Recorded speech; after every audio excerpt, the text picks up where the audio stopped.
নেৰানেপেৰা বৰষুণৰ ফলত দেখিবলৈ পাইছোঁ যে লখিমপুৰ জিলাৰ নাওবৈচাৰ ৩ নং ধৰ্মাপুৰত বানপানীৰ তাণ্ডৱ দেখিবলৈ পোৱা গৈছে।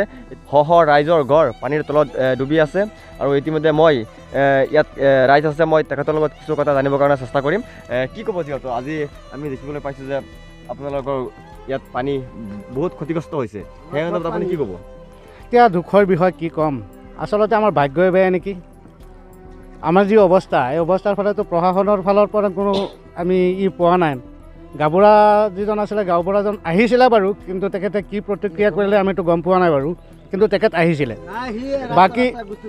বাকী বা অন্য প্ৰতিনিধি হওক, এতিয়ালৈকে কোনো আমাৰ কোনো খা খবৰ লোৱা নাই। আৰু আপুনি চাওক পথাৰৰ ফালে, আপুনি কেমেৰাটো ঘূৰাই চাওক, গোটেই পথাৰৰ গোটেই ধানবিলাক বুৰৰ ধান, ইমান বুৰৰ ধান হৈছে এইবাৰ, গোটেই ধানবিলাক কি হৈছে পানীৰ তলত আছে। এতিয়া আমাৰ অৱস্থা কি হ'ব যে, আৰু ফিচাৰীবিলাক আপুনি চাওক, যিমান ফিচাৰী আছে গোটেইকেইটা ফিচাৰী পানীৰ তলত আছে। গতিকে মই ওপৰ মহলাসকলক এই বুলি অনুৰোধ জনাম যে আপোনালোকে যেনেকৈ হওক, আমাৰ ইফালে যিটো মাথাউৰি আছে, এইটো মাথাউৰি কামটো যেনেকৈ হওক আৰু যি ফাণ্ডৰ পৰাই হওক, আপোনালোকে এই মাথাউৰি কামটো আমাক দিয়ক। আৰু মাথাউৰিটো যদি একদম কম সময়ৰ ভিতৰত বান্ধি দিয়ক, যিহেতুকে সিফালে যিটো মাথাউৰি এতিয়া বন্ধা আছে, তাত কোনো দলং বা কোনো এই পানী যোৱাৰ মানে সেইটো ছাইডত পূবফালে পানী যোৱাৰ কোনো সুবিধা নাই, যাৰ কাৰণে কি হৈছে আমাৰ ইফালে আছে স্থানীয় বিধায়ক আছে, বিধায়ক আহিছিলে নেকি আপোনাৰ ইয়াত? বিধায়ক সম্পৰ্কে মই সেইটো ক'ব নাযাওঁ, মই মাত্ৰ এইটোৱে ক'ব বিচাৰিছোঁ যে এই যে যিটো মাথাউৰি বান্ধিছে, মাথাউৰিত মানে সিফালে পানী যোৱাৰ কোনো সুবিধা কৰা নাই। পাইপেই হওক বা কালবাৰেই হওক, কোনো ধৰণৰ সুবিধা নকৰাকৈ মাথাউৰিটো বান্ধি দিয়াৰ কাৰণে এক চাইডে পানীটো আহিছে। যিহেতু ৮-১০ ফুট ওপৰত পানী এতিয়া বৰ্তমান মাথাউৰিৰ যিটো অৱস্থা, সেই অৱস্থাত আছে। গতিকে যোৱা বছৰ কি হৈছিলে যে মাথাউৰিত এক চাইডত পানীৰ সংখ্যা 0 আছিলে, অন্য চাইডত পানীৰ সংখ্যা প্ৰায় 10 ফুটৰ ওপৰত আছিলে। আৰু মাথাউৰি পানীয়ে বংগাৰ পিছতো কি হৈছিলে, আমাৰ ইফালে কিছুমান মানুহৰ ওপৰত কেছ আবি যাবি কিবা হৈছিলে, বা পিছত কেনেকৈ কি হ'ল সেইটো আমি গম পোৱা নাই বাৰু। কিন্তু এতিয়া দেখা যায় যে সিফালে একদম পানীৰ সংখ্যা 0 আৰু এইফালে চবৰ ঘৰে দুৱাৰে পানী।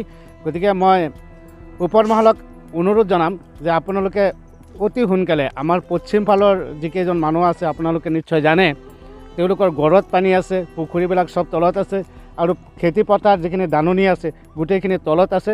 গতিকে আপোনালোকে সিফালে বান্ধিছে ভাল কথা, সেইটো ৰাইজৰ উপকাৰ হৈছে, ইফালেও এটা মাথাউৰিৰ ব্যৱস্থা কৰি দিয়ক, যাতে আমাৰ এইফালৰ ৰাইজেও কি কয় আপোনাৰ কাৰণে আশীৰ্বাদ কৰিব আৰু দোৱাও কৰিব। ঠিক আছে, যিহেতু নিশ্চয়কৈ ক'ব লাগিব যে ইয়াত ৩ নং ধৰ্মাপুৰত বানপানীৰ কবলত বহু পৰিয়াল আপোনাৰ চকবকাই আছে, যিহেতু স্কুলত যাবলগীয়া বহুত অসুবিধা হৈছে। গতিকে আমাৰ আৰু এজন ব্যক্তি আছে, মই তেওঁৰ পৰা কিছু কথা জানিবৰ কাৰণে চেষ্টা কৰিম।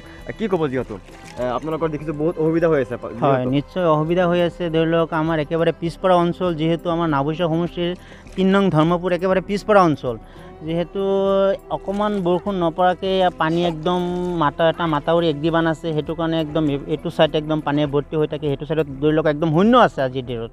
কিন্তু এতিয়া কিছুমান কৃষক আছে, এতিয়া ধৰি লওক গোটেইকেইটা পথাৰ, এতিয়া পথাৰৰ মাজত কেমেৰামেন যদি অকণমান ঘূৰাই দিয়ে দেখুৱাব পাৰে তেতিয়া ভাল আছিলে। পথাৰটো দেখুৱালে বেছি ভাল আছিলে। কেলৈ আপোনাৰ ধৰি লওক যিমান ধান আছিলে চব ধানকেইটা ডুব খাই গৈছে। কিন্তু এতিয়াতো কিবা এটা আহাত মানুহে ধানটো লগাই আছে যে কেইটামান ধান পাব, এতিয়াতো একদম আজিৰ ডেটত একদম শূন্য হৈ আছে, মানে ধান চবকেইটা ডুব গৈ আছে। পুখুৰী চাওক না, পুখুৰীৰ অৱস্থা, যিমান মাছ আছে, মই কালি 50 কেজি পোনা চাৰিছিলোঁ, সেইকেইটা মাছ আজিৰ ডেটত নাই, আজিৰ ডেটত শূন্য হৈ আছে, পুখুৰীৰ ওপৰেদি পানী গৈ আছে, ৰাস্তা ঘাটৰ অসুবিধা নাই, চব অসুবিধা হৈ আছে। আৰু কি ক'ম, আমাৰ যিজন বিধায়ক আছে, বিধায়কটো আৰু ক'বলগীয়া একো নাই। মানে এতিয়ালৈকে কোনো অহা নাই নেকি? নাই, কোনো গাঁওবুঢ়া আহিছিলে, মণ্ডল আহিছিলে, কিন্তু গাঁওবুঢ়াক দেখিছিলোঁ, কিন্তু মণ্ডলক দেখা নাই। ক'ৰবাত গৈছে এইটো গম নাপাওঁ, কিন্তু ৰাস্তা ঘূৰি গৈছে, দেখা নাই। যিহেতু বিধায়ক আছে আপোনালোকৰ, বিধায়ক নাই, বিধায়ক ক'ত আহিব? আগতে যদি অহা নাই তেতিয়া এতিয়া বিধায়ক ক'ত আহিব? বিধায়ক অহা নাই নহয়। কি ক'ব, যিহেতু বানপানীৰ আপোনালোকৰ বহুত ক্ষতিগ্ৰস্ত হৈছে, সেইখিনি আপোনালোকে কি ক'ব? কি ক'ম, এতিয়া ৰাস্তা ঘাট আমাৰ চব পানীৰ তলত ডুব গৈছে, আৰু ইফালে ধাননি পথাৰ চব ধান বেয়া হৈ গৈছে, মানুহৰ ঘৰত চোতালতে পানী। স্কুলীয়া ল'ৰা ছোৱালী স্কুলত যাব নোৱাৰে, এনেকুৱা অসুবিধা হৈছে। এতিয়া আমাৰ যিজন MLA আছে, আজিলৈকে 5 বছৰৰ মূৰত কিনি এদিনো অহা নাই। এতিয়া স্থানীয় গাঁওবুঢ়া আজি আহিছিলে, ৰাস্তাই ঘূৰি গ'ল। এতিয়া আৰু কি ক'ম, আমাৰ দুৰৱস্থাটো এইফালে পথাৰত যিমান ধান আছে এইবিলাক যে ল'ব পাৰিম এইটো আশা নাই। ফিচাৰীত যিমান মাছ আছিলে চব গ'ল। এতিয়া ৰাইজ মানে আমাৰ কি ক'ব আপুনি?